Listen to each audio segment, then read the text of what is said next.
Hi everybody, it's Wednesday. I came upon an article celebrating the 10th, which is actually now the 11th anniversary of one of my favorite movies, Eternal Sunshine of the Spotless Mind. Eternal Sunshine is a movie following the relationship between two people that bring each other to life, and then they don't.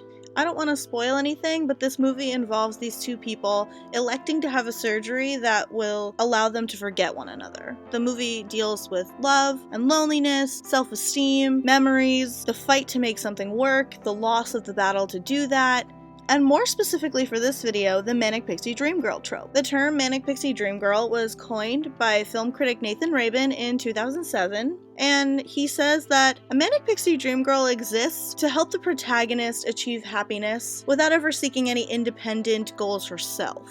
In most cases, the storyline, much like the male protagonist, rarely focuses on the Manic Pixie Dream Girl as an actual person, instead choosing to romanticize her while ignoring any sort of unpleasantly human traits she might have. He sees her in a way that makes him hopeful of her saving him, when in reality she's just a girl, not a superhero. In Eternal Sunshine, Clementine fits this description to a T, except that she practically tears the trope in two and chucks it across the room. Clementine makes the male character, Joel, feel alive. She makes him smile, she takes him out to Montauk to go on some crazy trip just to lay in the middle of a frozen lake, and ultimately she stretches the boundaries of his personality. And that right there pretty much sums up the Manic Pixie Dream Girl, even down to Clementine coloring her hair a different color very frequently. At one point, Joel says of Clem, "Her personality promises to take you out of the mundane. You secure yourself with this amazing, burning meteorite to carry you to another world,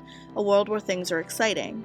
But what you quickly learn is that it's really an elaborate ruse." It's that last sentence that makes Clem different. Manic Pixie Dream Girls, as well as Dream Boys, often lack meaningful character development. We only ever see them when the romanticizing protagonist sees them, which makes their character flat and underdeveloped. Even though Joel is the main character of this movie and the movie really surrounds his brain damage, we see plenty of Clementine without him. We see Clem coping with feeling forgotten and lost and not knowing why those things are happening. We get details of her childhood, about the curiosity of her character, and most importantly, this little bit.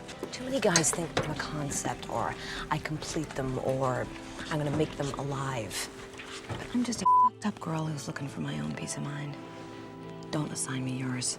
Right there, in that moment, Clementine admits to Joel and to the audience that, yeah, she's got orange hair and she works at Barnes & Noble, but she's not a toy. She's not strong enough to carry someone else's problems because she's not supernatural. She won't be the one to fix Joel's problems. She's got her own baggage that she has to deal with. This admittance separates Clem from the likes of Summer Finn from 500 Days of Summer, and Alaska Young from John Green's Looking for Alaska, because Clem is admitting to being human, rather than letting Joel continue to think that she is some ethereal, magical being that will lift him into the light and be a segue for his character development. That's why Clementine and characters like her are so important. She doesn't take crap from anyone. She knows who she is, and she's not prepared to be a vessel for anyone else to figure out who they are. She takes what she wants, and she complexly breaks what she gets. She's unapologetically herself. She's a well-rounded, interesting female character who shows women that you don't have to be flawless or put on a pedestal